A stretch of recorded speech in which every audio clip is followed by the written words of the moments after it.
Ava hadn't spoken a word in 4 months. All she did was draw again and again, the same black horse with human eyes standing in red rain. When the security camera caught a soaked horse walking through the art room at night, no one believed it was just a painting anymore. But when Ava woke up and whispered, "Burn it," that was only the beginning. What you're about to witness isn't just a healing story. It's memory returning from everything humanity tried to forget. Subscribe now to experience haunting emotional and redemptive story films brought to life one frame at a time. The rain had been falling since dawn. Not a heavy storm, not a dramatic downpour, just a steady cold drizzle like the kind that seeps through your sleeves and sits under your skin. It was the kind of rain that made silence louder, that pulled colors out of the world and replaced them with the blue-gray hush of Midwest winter. Chicago's outskirts held secrets in the fog, and the Glenridge Therapeutic Arts Center stood among them like a forgotten chapter of some psychiatric ledger. Built in the 1940s, refurbished with intention but little soul, its beige walls and linoleum floors could not quite disguise the building's age or its memories. Ava Jensen, age 8, sat alone in the art room. She had the look of a child, caught between dimensions. Not absent, not present, just suspended. Her frame was slight knees tucked up on the wide wooden stool like she was making herself smaller. The sleeves of her gray cardigan draped over her fingertips, and every so often her thumb would rise to rub nervously against the fabric. The only sound in the room was the rain tapping the windows and the rhythmic scrape of a pencil against canvas. She didn't speak. She didn't hum. She didn't shift in her seat. She just drew. And it was always the same drawing. The canvas in front of her had already been mounted 4 months ago, one of the oldest in the room.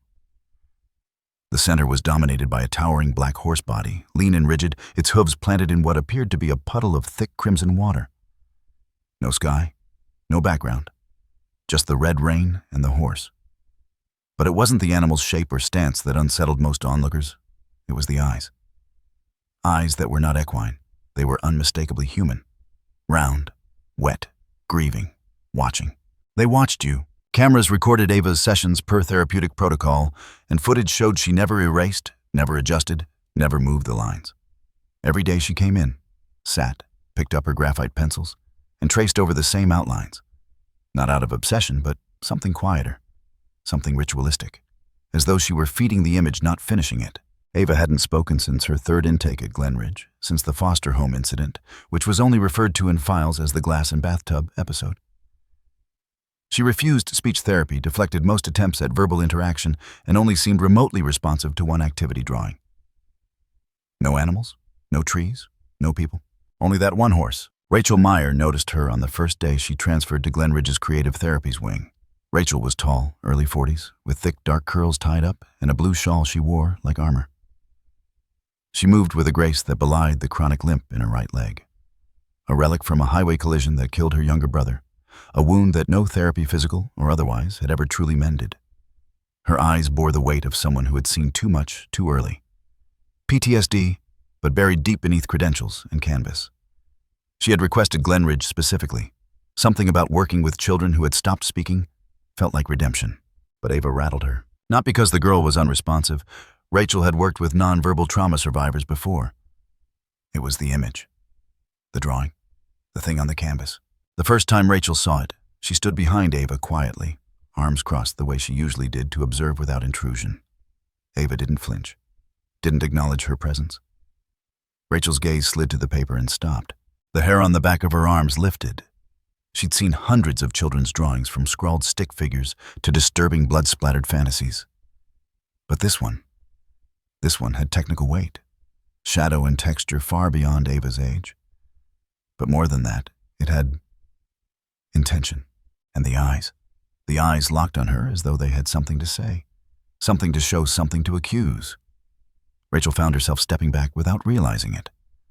The paper made no sound, but she swore she heard a sharp exhale, like breath escaping between horses' teeth. She never told anyone about that. Instead, she began watching. Day after day, Rachel would circle the room slowly, encouraging other children to try pastels, watercolors, finger paint. She offered smiles, nods, gentle phrases. "I like that sky," or "great texture here." But with Ava, she said nothing. Words felt useless. There was a current in that corner of the room that language couldn't touch. Each day, Rachel noted something new. The lines Ava drew were not careless or repetitive. They were reinforced, defined. And while the subject never changed, the darkness did.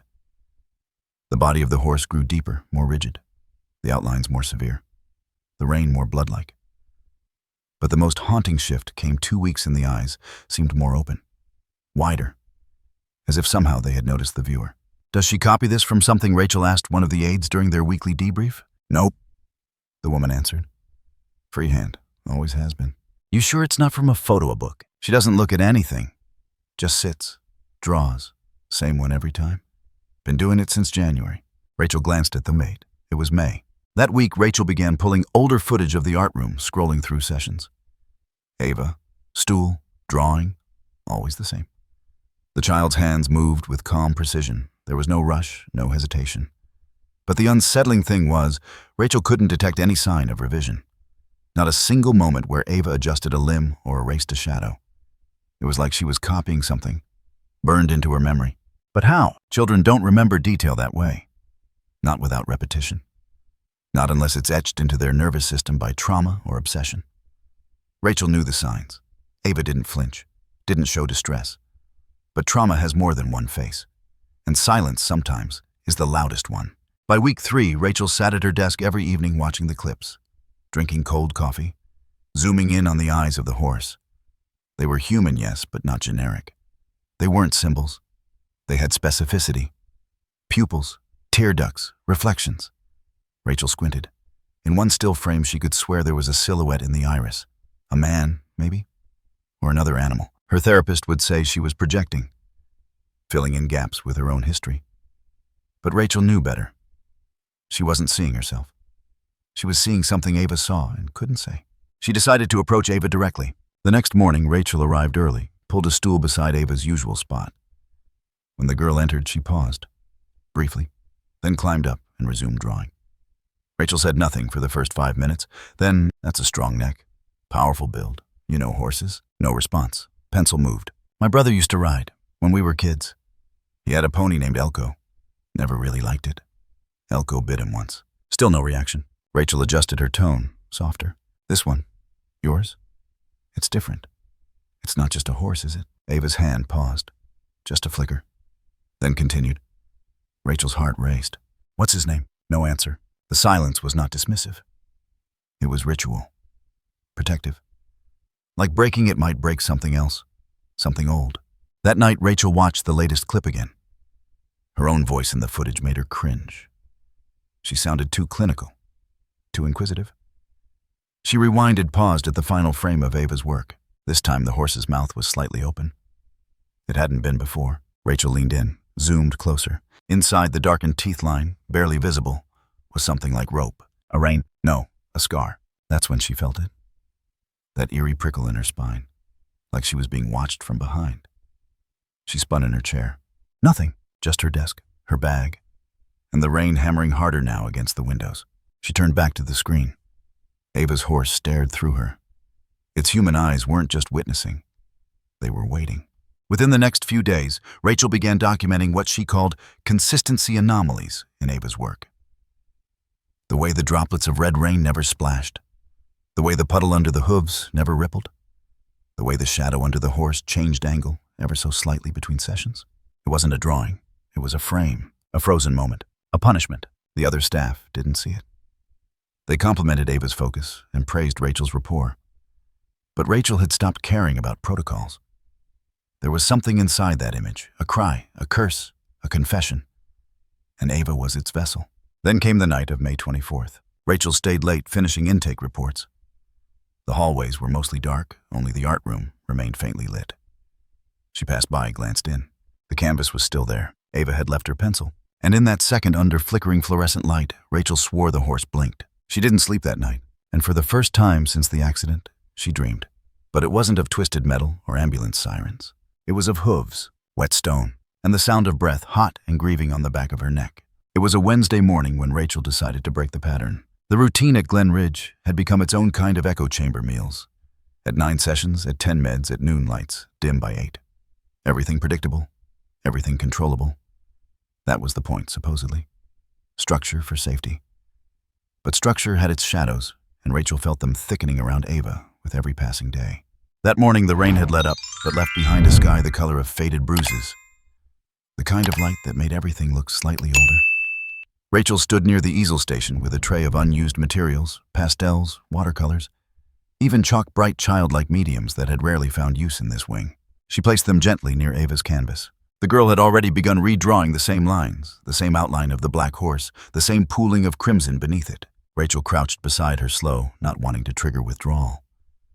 She'd spent weeks building silent proximity, not wanting to compromise what little trust Ava offered. "Hey," she said quietly.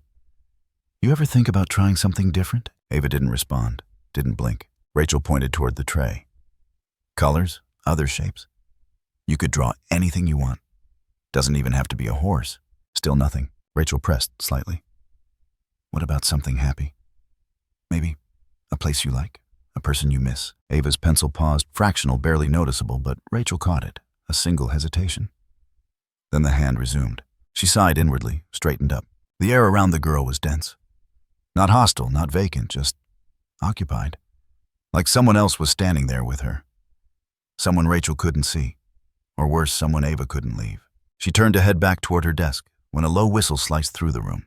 "Holy hell." The voice came from the hallway, ragged and rasping with age. Rachel turned to see Gerald Glenridge's longtime night watchman leaning halfway into the doorway. Late 60s, maybe early 70s, with skin like cracked parchment and a limp he'd never explained. He always smelled faintly of liniment and menthols, carried a keyring large enough to anchor a fishing boat. He rarely commented on patients, barely interacted with the kids. Just made his rounds and stayed out of the light. But now he was staring at Ava's drawing. "Everything okay?" Rachel asked, stepping closer. Gerald didn't answer at first. His hand reached into his jacket pocket, pulled out a half-crumpled pack of cigarettes, instinctive automatic. Then he froze mid-motion. His hand trembled, and the cigarette slipped from his fingers, bouncing softly on the linoleum. He didn't pick it up. His eyes were locked on the canvas, mouth slack, as if he was looking at something he hadn't seen in decades. That horse," he said, voice barely above a whisper. "That ain't just a horse." Rachel felt a chill form in her throat. "What do you mean?" Gerald stepped into the room slowly, like each step cost him. He reached the easel, stared at the image with haunted reverence. "I know those eyes," he muttered. "You don't forget eyes like that." He looked at Ava, who hadn't moved. Then back to Rachel. "Where'd she learn to draw like this?" "She doesn't copy. She just draws it, every day." Gerald shook his head more to himself than anyone else. "Christ. It's him. It's really him." Who, Rachel asked more sharply than she meant. Gerald didn't respond directly. Instead, he stared into the canvas like it was a window. Then, back in '68, Ringwood Circus. "I was just a prop guy back then. Built platforms, changed rigging, nothing big. But we had this act, the Blind Fury. Big black stallion. Onyx, they called him. Damn thing looked like it came out of hell. Muscles like iron eyes, like a man." He paused, wheezed. "They trained him brutal, broke him hard. I didn't like it. Nobody did. But we were kids. Cheap labor. We didn't speak up." Gerald pointed to the eyes on the canvas. "That's him. That's Onyx." Rachel blinked. "That's a coincidence." Gerald looked at her with a kind of pity. "You believe in coincidence, Miss Rachel?" Silence. He bent slowly, picked up his cigarette, tucked it back into the box. "I need air," he muttered. Then he turned and walked out without another word. Rachel stared after him, skin prickling. That night she stayed late. Something about Gerald's reaction had unsettled her more than she wanted to admit. Ava's drawings were always eerie, but now they were beginning to feel specific, biographical, impossible. She logged into the center's archival server, searched Ringwood Circus, then narrowed it 1968. Animal Act incidents, lawsuits, protests, anything. It took a while. Most of the records had been poorly digitized. But eventually she found it, a scanned newspaper clipping from a Chicago Tribune microfilm. Headline: Animal Rights Protest Disrupts Ringwood Performance. Subheader: Eyewitnesses report mistreatment of prized stallion Onyx. Ringmaster declines comment. There was a photo, grainy black and white. A rearing horse. Black, muscular, terrified, eyes wide. Rachel enlarged the image. The eyes. Even distorted by ink and age, they were unmistakable. Too human, too conscious. Just like Ava's drawing. She sat back in her chair, breath stuck in her chest. Who the hell was this child? And why was she painting a horse that had been dead for 50 years? Later that night, the storm returned. Rachel left Glenridge around 11, umbrella tilted against the wind, the streetlights bending halos across the wet asphalt. But before she reached the parking lot, she noticed a light still on. The art room. She hesitated. Everyone had gone home. No session scheduled. Ava had been escorted back to her wing hours ago. Still, the door was open. Rachel stepped inside slowly, rain dripping from her coat sleeves. The room smelled of linseed oil and old paper. Nothing appeared disturbed, but the canvas was gone. Tracings of water ran across the floor, thin puddles not from the rain outside. They started at the easel station and curved almost deliberately toward the hallway. Rachel's heart started thudding. She walked the trail, through the hallway, past the nurse's station. The puddles didn't smear like footprints, they were clean segmented, hoof-shaped. She followed them to the gallery room where completed student works were sometimes displayed for internal showings. And there in the farthest corner stood the canvas, propped upright, face exposed, the horse. But something had changed. The eyes had moved. Rachel wasn't sure how she knew that. The angle, the tension, the slight inward tilt of the brows. They weren't just watching now. They were judging. Rachel stepped closer. The rain hammered harder outside. A flash of lightning illuminated the glass panels, and for a brief moment she saw a shape. Behind her, she spun around. Nothing. The hallway was empty. She turned back. The canvas was dry, but the floor beneath it was soaked, as if something had stood there and dripped. The next morning, security reviewed the camera footage. Rachel requested it under the pretense of an art materials concern. At 3:12 a.m., the hallway lights flickered. Motion sensors activated. A figure appeared in the frame, four-legged, tall, dripping wet. But not human, not mechanical. It moved past the camera, slow, deliberate cast, no shadow. It paused before the gallery door, stood, then walked inside. Seconds later, the hallway went dark. Rachel didn't tell anyone about the footage. She didn't sleep for 3 nights. Gerald didn't return to work for a week. And Ava, for the first time in months, used a red pastel. Not on the horse, but on the rain. Only the rain. It happened on a Thursday, a little after 4 p.m. when the corridors at Glenridge were half-shadowed, and the scent of disinfectant grew stronger in the halls than the stale warmth of the art room. The rain had returned after a brief 2-day break this time, steadier, colder, like the storm had finally made up its mind. Rachel was upstairs in the staff library thumbing through a stack of archived patient sketches when she heard the scream. It wasn't loud. That's what disturbed her. It was short, choked, almost incomplete, as if someone tried to swallow it at the last moment. Then came the crash. The kind of sound that didn't just echo but folded in on itself. Bone, wood, silence. Rachel was moving before she knew why. The stairwell near the east wing was already swarming by the time she got there. 2 nurses kneeling, one of the orderlies yelling for an ambulance. The crowd parted slightly as Rachel pushed forward, her heart hammering like a blunt instrument. Ava lay in a contorted heap at the bottom of the stairs. Her cardigan was soaked with something darker than water. A fresh red stain bled across the hem of her collar. One eye was partially open, unfocused. Her left hand was curled tightly around something, a small scrap of paper crumpled into a wet ball. Rachel's breath stopped. She crouched instinctively, ignoring the sterile warnings from the nurses. The child wasn't crying. She wasn't making a sound. Her body trembled almost imperceptibly, like a wire pulled too tight. But her mouth, slightly ajar, seemed to be caught between whisper and scream. What happened? Rachel demanded, eyes scanning the stairwell. No one knew. Ava had reportedly run from the art room alone. No trigger, no visible warning. One of the security cameras captured a blur of movement, Ava bolting frantic, like she'd seen something she couldn't process.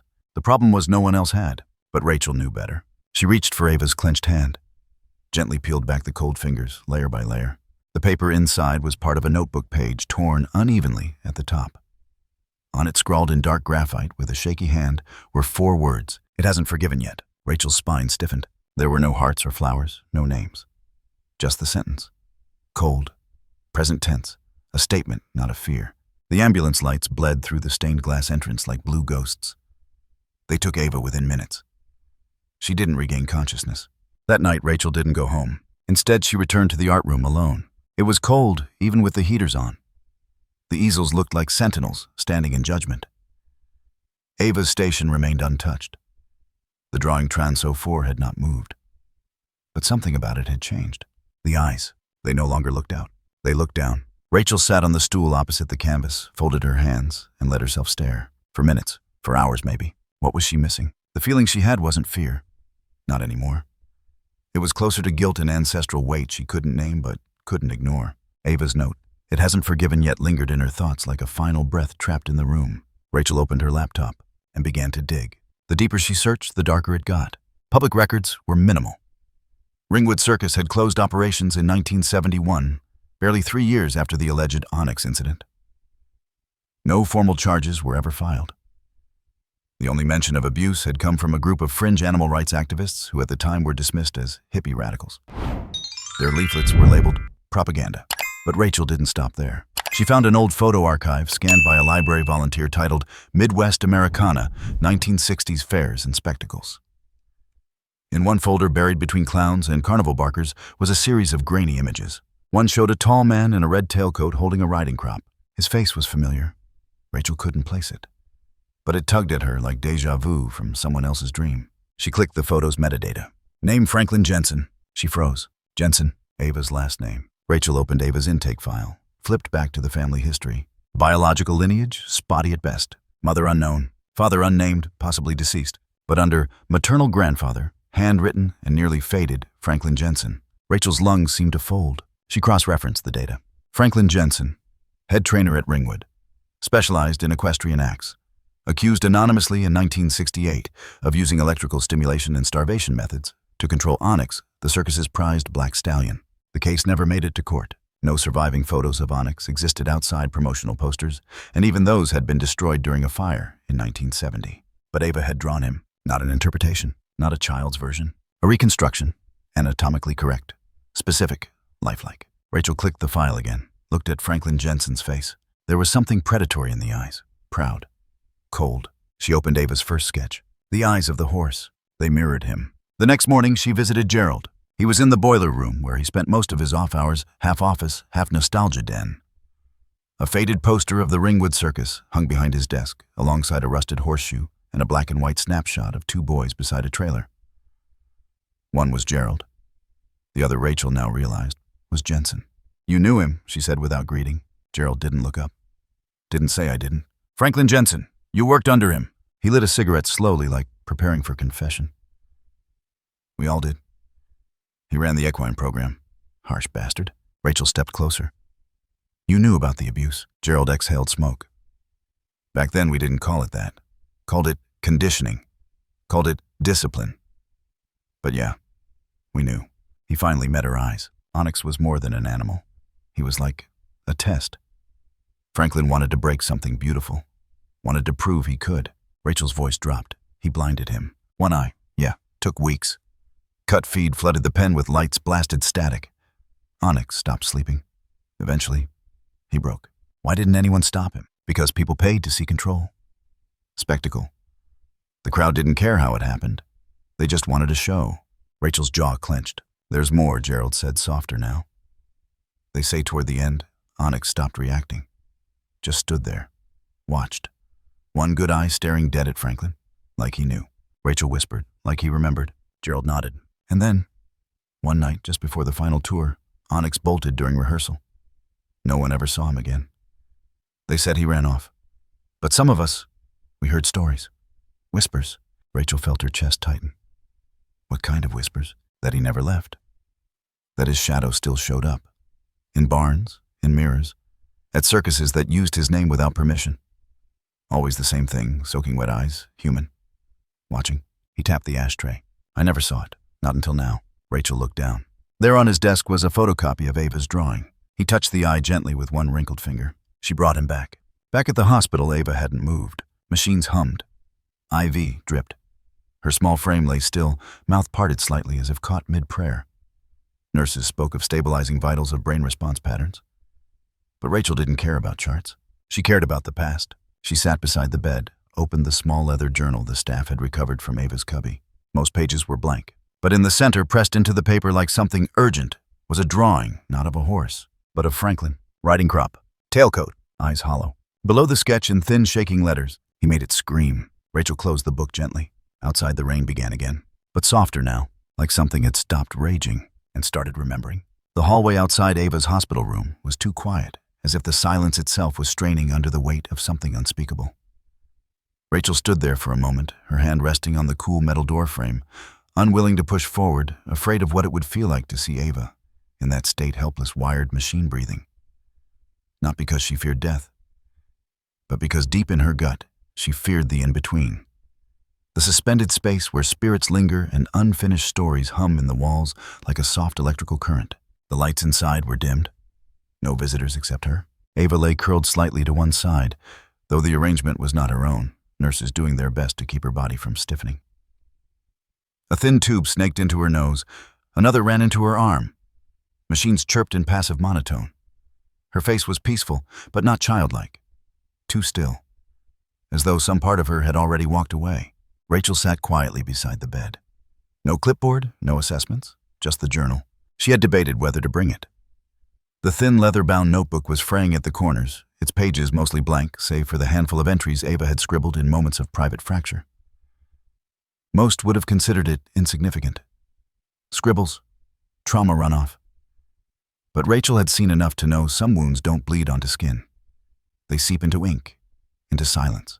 She slid the journal beneath the pillow, slow, deliberate. A private gesture. Not a gift, not a request. A bridge. I don't know what you saw, she whispered, her voice tight. But it saw you back. A pause. Outside the window, the rain began again. Later that night, Rachel returned to the art therapy wing. The building was near empty, save for the occasional cough of the janitor's cart or the buzz of the old fluorescent lights overhead. But in the gallery room, something waited. The canvas still stood. Trembles. The black horse remained in its place, rooted in the eternal red rain that bled down around it like war-torn memory. Nothing had changed. And yet, Rachel approached. The eyes of the horse no longer felt flat, no longer felt like pigment. They shimmered slightly under the overhead light. Moisture glare. No expression. There was an emotion behind them now. Not pain, not fury. Judgment. Rachel circled the canvas slowly, her breath uneven. She stopped directly in front, then crouched, lowered her eyeline until she was level with the gaze of the horse. It felt like standing before a tribunal.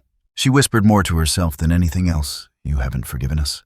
The next morning, Rachel returned to the Public Records building downtown. Stacks of microfilm yellowing clippings, names erased by time. The front desk clerk was helpful enough to point her to the archives. But once the dusty cabinets gave way to actual headlines, the sickness began to creep in. She found article after article, late 60s through early 70s, on circus performers, equestrian trainers, accusations of animal mistreatment. Most were buried behind glowing reviews of weekend shows, family discounts, or patriotic parades. The truth didn't sell. The pain had been footnoted. One article in particular caught her eye. Showmanship over sentiment, Ringwood trainer accused cleared. Published August 1968. The same summer Onyx had vanished. Rachel read the entire piece, 3 times. The report described complaints from anonymous sources alleging violent corrective methods used on a performance horse, but the article leaned heavily on the defense. Ringwood's legal team had successfully argued that under then-current Illinois law, animals trained for commercial use were legally considered performative assets, a category that placed them somewhere between property and product. Daisanbiosian, not beings, not souls. Rachel's fingers tightened around the paper. Her eyes burned. The court had sided with the circus. Franklin Jensen had not only been cleared, he'd been awarded damages for defamation of professional integrity. There was a quote at the end. "A performer cannot be judged by the reactions of an animal," Jensen had said to reporters. "They're tools. You shape them. That's the job." Rachel sat back, the chair groaning beneath her. The words echoed. Tools. You shape them. That was the root rot. Not just in Franklin, in the law, in the culture. A belief that control was equivalent to artistry. That dominance was discipline. The accusations had been written off as sentimentalism, a word that in that era carried the weight of mockery. She flipped to the next article. Protesters removed from Civic Arena before matinee show. Several activists had been arrested. A woman named June Calder, now likely long gone, had been quoted holding up a crude sign that read, "He bleeds when the spotlight turns off." Rachel felt something shift inside her, like a door cracking open in her chest. She returned to Glenridge with a fire behind her eyes. Gerald was already waiting in the break room, sitting with his thermos and a legal pad filled with half-legible notes. "I knew you'd find something," he said quietly. Rachel dropped the clippings on the table. They called him property, not a creature, not even alive. Gerald nodded. They could do whatever they wanted, long as it looked beautiful in front of an audience. Rachel sat. "You knew." "I saw enough," Gerald said. "We all did. Nobody said anything." "Why?" He sighed. "Because people loved the show. Because speaking up meant losing your job, your place. Hell, maybe your teeth too. And Franklin, he wasn't just a trainer. He was a symbol. They called him the Whisperer of Steel. Thought he had a gift." Rachel looked at him. "And you?" Gerald took a long sip from his thermos. "I thought I was just a kid carrying buckets. Until the night I saw Onyx flinch before Franklin even touched the whip. Like he could hear it coming from inside the man." "Silence," Rachel whispered. "That night, The one he vanished. Gerald stared at the floor. Franklin had been pushing harder, feeding less. Something in Onyx broke. Not a scream, not a rear, just silence. He stood there, didn't move. Franklin hit him again, and Onyx just stared. And then, next morning, he was gone. No tracks, no blood, just water. Like rain had fallen inside the stall. Rachel spent the next 2 days inside the basement archives of the Glen Ridge Regional Library. She found reels of 16mm circus footage stored in mislabeled boxes, nearly destroyed by mold. Among the films were labeled names Fire Dancer's Human Cannonball. And finally, Equine Act F. Jensen, OG 68. She rented a projector, fed the brittle film carefully. It was grainy, warped. The colors faded to sepia. But there he was, Franklin Jensen, a tall figure in a red coat, riding crop in hand, marching across the ring with theatrical purpose. Behind him, the black silhouette of a horse, larger than the rest, tied with 2 handlers at each flank. Onyx. Even in the damaged footage, Rachel could feel it, the tension in the animal's frame, the unnatural stillness. The crowd cheered. Franklin raised his arm. Onyx didn't move. Franklin cracked the whip. Once, twice. Still no movement. Then the camera jolted. For 1 second, just before the film cut, the horse turned toward the camera. Its eye caught the lens, and the image froze. Not because of the projector, because of Rachel. She couldn't breathe. The eye single clear was the same as Ava's drawing. Not similar. Identical. She sat there alone in the basement, surrounded by echoes, and finally understood what had happened. The horse had not disappeared. He had remained. Somewhere between sight and memory, he had become a mirror. That night, Rachel returned to Ava's hospital room. The machines blinked. The window showed only rain. She pulled up a chair, took the journal from beneath the pillow, opened it to the last page. This time there was something new. A faint pencil mark. Not words, a circle. Then 2. Then a dark vertical line. The sketch of an eye. Not Ava's. Not a human's. An equine eye. Looking down. Below it in Ava's handwriting. When the world cheered, he bled. Rachel stared at it for a long time. And in that moment, she didn't cry. She didn't scream. She just sat still. And finally, silently, she understood. Ava hadn't drawn the horse to be seen. She had drawn him so he could see us. The morning Ava woke up, no one was ready for it. Nurses had come in for routine vitals. The machines beeped their familiar rhythm. The rain, ever faithful, tapped against the tall windows in its metronome of mourning. Nothing indicated change until a whisper of motion rippled through the silence like a stone dropped into still water. Ava's fingers moved first, subtle. One twitch, then a curl. Then her hand shifted toward her chest, fingertips brushing her collar, like she was checking for something that wasn't there anymore. When the nurse leaned closer, Ava opened her eyes. Not wide, not gasping into life, just open, conscious, present. And with that single act, the air in the room shifted. Rachel arrived 17 minutes later, breathless, soaked in half-dried rain. She pushed through the glass door, ignored the attending physician's monologue about neurological response times and cranial pressure stabilization. All she saw was Ava sitting slightly propped against a wedge pillow tube, still trailing from her arm eyes, fixed on the ceiling. She looked smaller, but something inside her had grown. Rachel stepped to the side of the bed, crouched low. Ava. The girl turned her gaze. No words, no smile. But her hand lifted, slowly, deliberately, fingers pointed toward the empty tray on the nightstand. Then to her own chest. Then a single finger traced a shape in the air. Angular, slanted, a rectangle. Rachel frowned, trying to follow. Then the girl mimed a flicker, flame. Understanding clicked. The painting, Rachel said softly. You want it? Burned. Ava blinked once. Then again. Then she nodded. There was hesitation, of course. Doctors wanted protocol. Therapists wanted caution. Ava had just regained consciousness after a traumatic fall. Her mental state could be fragile, unstable, unreliable. But Rachel wasn't listening to clinical voices anymore. She was listening to the silence, to the space between gestures. And Ava had spoken clearly, unforgettably, without making a sound. Rachel signed the release. They gathered in the west courtyard behind Glen Ridge, a space that hadn't seen ceremony in years. Overgrown weeds curled up against the stone benches. The fire pit was rusted unused since the last winter therapy session had been canceled due to staff shortages. Rachel carried the canvas herself. Train bon. She didn't wrap it. Didn't protect it from the drizzle that clung to the air. Ava, still weak, was wheeled out under a thick blanket, her eyes shielded from the breeze, but locked on the canvas with unwavering clarity. Gerald stood a few feet away, hat in hand, rain dotting his shoulders like old wounds resurfaced. They didn't play music. No one spoke. Rachel leaned the canvas upright against the fire pit stones. For one long moment, it stood there, defiant, soaked, staring. The black horse in the red rain. Its eyes, those eyes, seemed to resist, even now. Rachel struck a match. held it an inch away from the corner. The flame fought the damp, sputtered once, then caught. The fire moved slowly at first, curling around the edge like a question. Then with a sudden inhale, it leapt upward, consuming the canvas in ragged orange breath. And as the painting began to fall inward, curling like paper lungs collapsing, Rachel saw it. The eyes, the painted eyes. They were closing. Not erased, closing. She stood still, breath caught. Smoke twined around her coat, around Ava's face, around the air between them. A funeral pyre, yes, but also something else. Something quieter. A release. When the final ash fluttered upward, Ava's hand unclenched. Rachel turned. The girl was watching the sky, and for the first time, her face was at peace. They returned her to her room after that. She slept not heavily, but deeply. No twitches, no nightmares. And when she awoke again, it began. The next drawing was not immediate. She didn't rush. She asked without words for paper. Rachel brought her a fresh sketchbook, her own pencils. Ava placed the first page flat, stared at it. Her hands hesitated. Then with the softest stroke she drew a line, and then another, and another. A familiar shape emerged. A horse, still black, still standing, but different. Its posture had shifted, shoulders lower, stance, relaxed. And the eyes, they were closed, not in pain, in sleep. The rain was still there, but paler now, almost pink. Faded as if it too was growing tired. Rachel watched from across the room, breath shallow. This wasn't repetition. This was mourning. The act of drawing not as expression, but as memory. A ritual of saying goodbye. Ava finished the piece in one sitting. Then she looked at Rachel. Not just looked connected. Her eyes said everything words couldn't. Grief, recognition, forgiveness, not just from the horse, from her. And Rachel, speechless, found herself blinking back something primal. Not tears. Understanding. From that day forward, Ava didn't speak. But she didn't need to. Each morning she drew. Each evening Rachel sat beside her watching.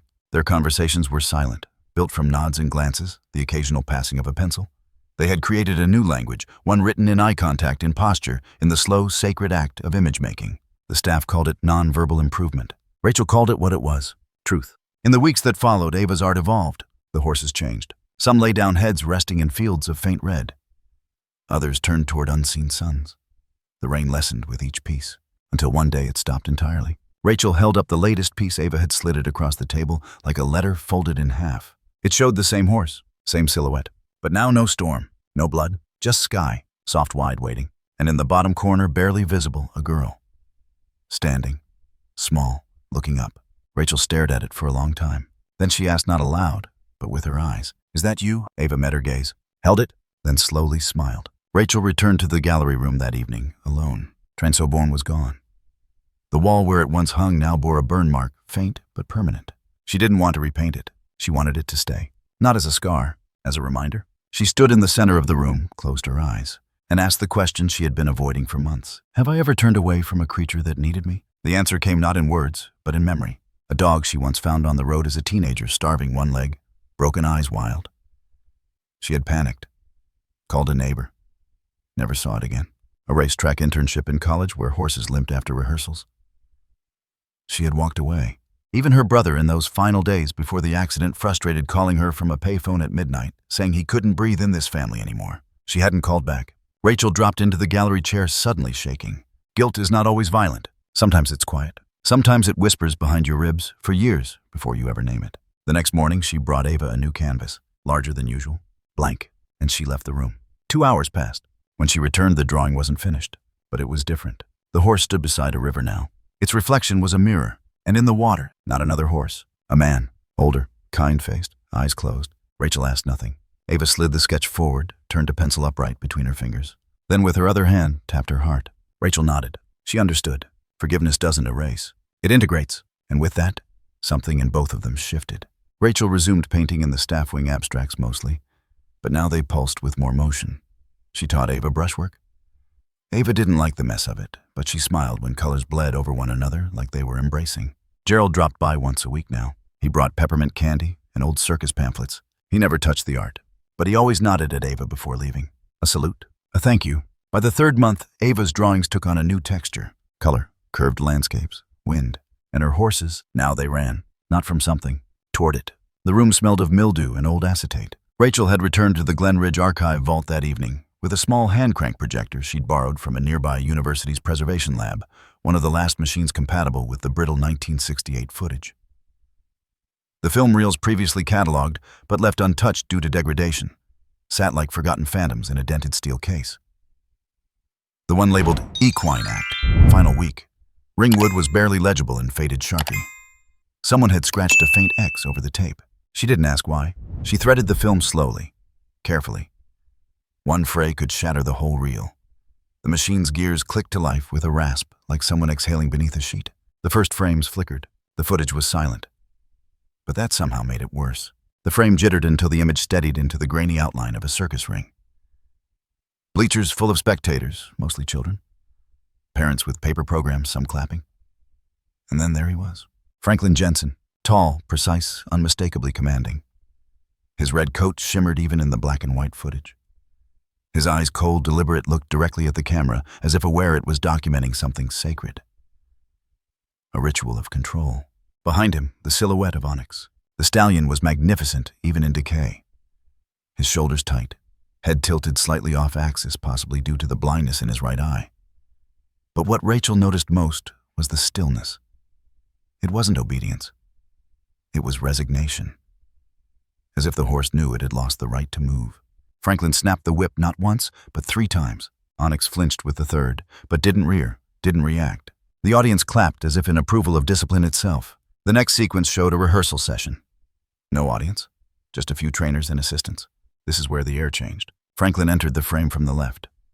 This time there was no coat, no showmanship, only a thin leather strap in his hand.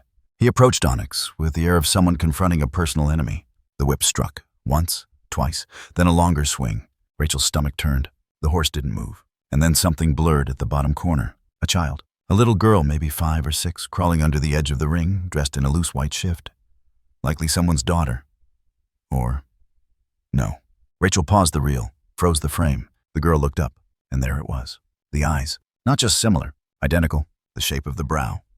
The curve of the cheek. The subtle twist in the left ear. It was Ava, or someone who could have been her. A relative. A memory. A mirror. Rachel's hands began to shake. She turned the crank slowly. The next 3 seconds unfolded like prophecy. Franklin raised the strap again. The child was in the strike path. Onyx lurched, not to flee, but to shield. The horse's massive head swung down, placing itself directly between the man and the child. And then, the screen went white. Film ripped. The reel snapped off its hinge with a brittle pop, flailing in the machine like a severed nerve. The room went dark. Silent. Rachel didn't move. Didn't breathe. She sat there alone, surrounded by celluloid ghosts and rotting tape, knowing without doubt what she'd just seen. This wasn't just about cruelty. It was about inheritance. It was about a moment buried in time that had imprinted itself on a child's bloodline so deeply it came back painted in graphite 50 years later. She left the vault with her coat unzipped, throat-dry hands cold. The wind outside howled down the Glen Ridge corridor like something ancient had awoken. Leaves scattered across the asphalt like bones tossed for omens. Rachel didn't go home. Instead, she walked to the far end of the property, to the neglected stables that had once been part of a therapy program. The stalls were empty now, no funding, no staff, but the outline of hoofprints remained in the hardened mud. Rain began again, soft at first, then harder. Within minutes, she was soaked. And then, it happened. She saw him, not in dream, not in metaphor. Onyx. He stood at the edge of the tree line, completely still, massive, wet, real, not shadow, not vision, real. His coat glistened black as oil. His muscles barely shifted beneath his frame. The rain poured down him like ink down a statue. But it was the eyes that took Rachel's breath. Human, alive, old. He didn't move toward her, didn't rear or vanish.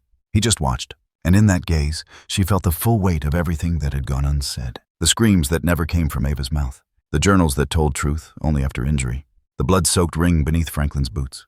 Rachel stepped forward once, twice. Then she stopped. She lowered herself to her knees in the grass mud seeping into her jeans, rained down her neck. And for the first time, not just aloud, but from her soul, she said it. I'm sorry. The words cracked from her mouth like rust. I'm sorry for what they did to you. For what we allowed. For what I turned away from. I didn't hurt you, but I let it happen. I looked away. I didn't speak up. I let my silence become safety. Tears mixed with rain. Her voice broke. I see you now. Onyx blinked, once. And then, as if carried by the wind itself, his frame began to dissolve, not evaporate, not vanish, but melt into the mist, the way something holy returns to where it came from. Rachel stayed kneeling long after he disappeared, soaking, shivering, but lighter. She didn't tell the staff, didn't write a report. What she'd seen couldn't be documented, couldn't be reduced to metaphor or vision or trauma response. It was sacred, a haunting made whole. The next morning, Ava handed her a new drawing. No words, just the image. A horse, black familiar, sleeping under a tree, beside it a small girl. And on the far edge, barely visible in charcoal mist, a figure in a red coat walking away. Alone, fading, not a villain, just finished. Rachel looked up. Ava met her eyes, and for the first time, they both smiled. The days became gentler after Onyx disappeared into the rain. It wasn't dramatic. There were no sudden revelations, no miraculous speeches. But the air at Glenridge shifted like the building itself had exhaled something it had been holding too long. The echo that had lived in the gallery and the art room, in Ava's silence, it softened. Ava's recovery was slow but unmistakable. She no longer reached for graphite first. Instead, her hand now drifted toward color. She favored greens, yellows, sky blues. And her paper, once heavy with shadows and charcoal weight, lightened. One morning, Rachel entered the studio to find Ava already seated at her easel. She was working with watercolors. Sunlight broke across her workspace, refracting through the brush jar like stained glass.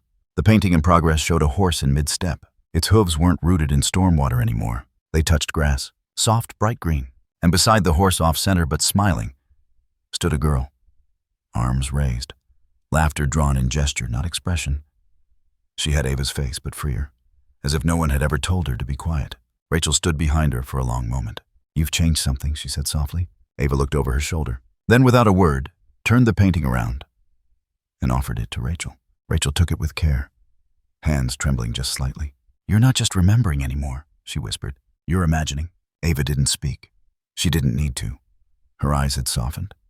The same girl who once painted a horse that stared with human judgment had now painted one whose eyes were gently closed, at peace, but alive. Something had healed. Not completely, but enough to hold light again. That week, Glenridge received news. Gerald was gone. They found him in his chair at home, hat still on peppermint candy on the table beside his arm. No sign of struggle, no final gasp. Just stillness, like a curtain falling after the last note of a long, quiet symphony. Rachel was the one who found the envelope. It had been slid under her office door without fanfare. Her name scrawled across the front in block letters, Rachel Meyer. Inside, a note in Gerald's uneven hand. "If it stops watching, we start living again. Don't forget. Some forgiveness has to be earned in silence." And beneath the note, a small sketch folded 3 times. It was crude, more gesture than detail. A horse resting beneath a tree, and next to it someone kneeling, head bowed. Rain overhead, but no storm, just falling water, cleansing. Rachel pressed the paper to her chest and closed her eyes. 2 days later, she returned to the gallery. Transobon had long since been burned, but its absence had become its own kind of presence. The blank space on the wall, once unsettling now, beckoned for something else. A memorial, not a statue, not a new painting, but a piece of memory reclaimed. She brought in the old wooden stretcher frame. Charred at the edges, its corners still bore the scars of the fire. On its bottom beam, carved gently by Gerald's own hand, the words were barely visible through time and ash. "When the horse stops watching, we come back to life." Rachel didn't sand it, didn't repaint it.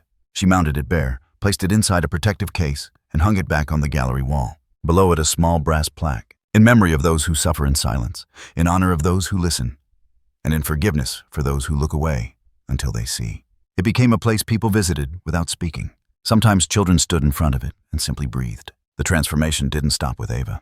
Rachel began organizing her own therapy initiative, an experimental program called Second Witness. It focused on children who had witnessed animal abuse, whether in homes, farms, performance spaces, or public institutions. Many of these children were like Ava, not broken, but buried. Their silence wasn't emptiness. It was a vault locked tight with shame and helpless memory. The program's method was unconventional. No verbal confession, no forced articulation of trauma, only art. They drew, they painted. They built small wooden sculptures and clay figures, each piece telling a story in angles and curves that words couldn't hold. No adult tried to translate. They simply witnessed. Rachel introduced a simple ritual to every session. At the start, each child would place a blank canvas on the wall and write nothing on it. At the end of the 10-week cycle, they could choose to leave it blank or paint it. Most chose to paint, but even the ones who didn't, they stayed longer to stare at the blankness, and that too was healing. Ava continued to draw. Her horses danced now. They swam in lakes, walked among trees. In one picture, a black stallion stood beside a field of white foals, all with small shadows beneath them. Ava titled the piece herself. "We watch, then we sleep." Rachel displayed it in the center of the new therapy room. No description, no backstory, just that title. Visitors asked questions. She never answered, because it wasn't about understanding the painting. It was about feeling the silence behind it. Spring came early that year. The last frost broke in late March, and the gardens bloomed like they hadn't in a decade. On the morning of the first therapy circle of the new season, Rachel brought Ava outside to the courtyard. They sat under the same tree where the canvas had been burned months ago. It had grown since. Stronger. Ava placed her newest sketchbook on the bench between them. Rachel didn't open it. Not right away. Instead, she looked out at the sky. Clear, wide, waiting. "You ready?" she asked. Ava didn't answer. She smiled. And for the first time, Rachel understood. Not every story ends with a word. Some just end with color. And the quiet. And the breath you didn't know you were holding finally let go. The studio lights were warm. Too warm. They bounced off the polished wood floor, off the neat shelves lined with colored pencils and canvases, off the quiet shoulders of children painting in silence, and finally off the face of a girl seated calmly near the window. A girl who had not spoken in public for over a year. A girl whose name had become whispered reverence in rooms far beyond Glenridge. Ava Jensen. The camera lens found her like a familiar song. She didn't shrink. She didn't smile. She just kept drawing. The television crew had been briefed. No flash, no questions shouted, no close-ups without consent. Rachel watched from the side as the segment producer adjusted her mic and whispered to the cameraman to pen wider, slow.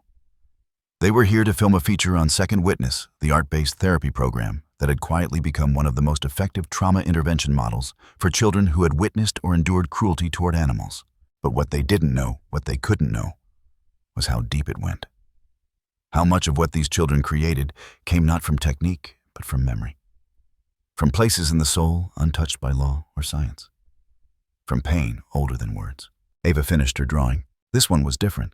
A black horse, yes, but no grass, no rain, no backdrop at all. Just white. A stark, peaceful blankness.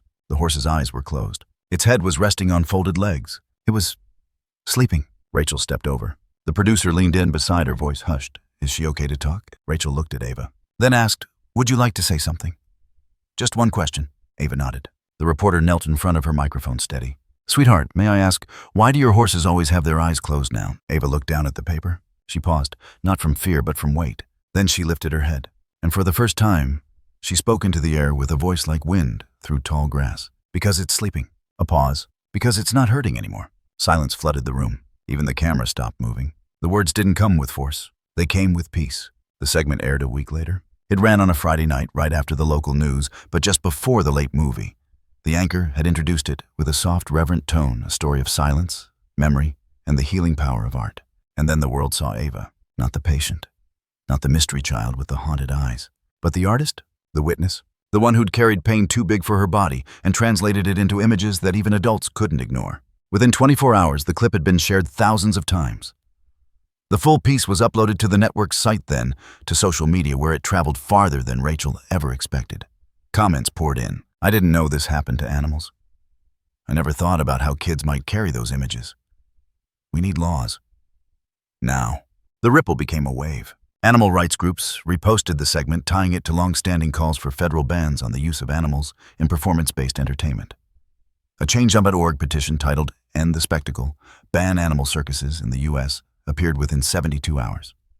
It garnered 300,000 signatures by the end of the week. Lawmakers began issuing statements, at first cautious, then firm. One congresswoman, in a now viral floor speech, held up a printed copy of Ava's sleeping horse. She didn't scream. She didn't protest. She just drew. And in doing so, she showed us the pain we've been applauding for decades. The bill would take time. But the culture was already shifting. Circuses canceled upcoming tours. One by one, former trainers came forward with stories buried under dust and shame. Some of them were angry, defensive, but most were tired and ready to look back, ready to acknowledge, ready finally to be seen. At Glenridge, the therapy wing began receiving letters. Handwritten notes from children in Idaho and Georgia and Alberta. Some were drawings. Others just said, "I saw it too. Now I know it wasn't my fault. I'm not alone." Rachel collected them into a binder. Each note was sleeved, cataloged, dated. The binder was left on a table in the new gallery space beside the wooden frame from Tron, so visitors could read them, sit with them, leave their own. Some did. One man, a retired lion tamer, left a yellowed photo of himself with a scarred cougar and a small note. "I'm sorry." It blinked before I did. No one judged. The binder grew. One afternoon, Ava brought Rachel a drawing, but this time it wasn't for the binder. It was for her. She handed it over shyly, hands dusted with pastels. The image showed a woman, tall hair in a loose bun shawl blowing an invisible wind. Behind her a black horse. Not in chains, not ghosted. Just walking, beside her, eyes closed. Above them, a line in Ava's writing. "We only need to watch when no one else will." Rachel traced the letters with her finger, then hugged the girl for the first time. They didn't say anything. They didn't have to. Ava's story was eventually picked up by a national outlet, then international. Rachel declined interviews at first, but Ava didn't. When a quiet, thoughtful journalist from a European documentary team asked if she'd speak for their piece, Ava considered carefully, then said yes. "But I won't talk about pain." "What will you talk about?" the woman asked. Ava thought, then smiled. "Rest." The film was titled When They Stop Looking and screened at festivals around the world.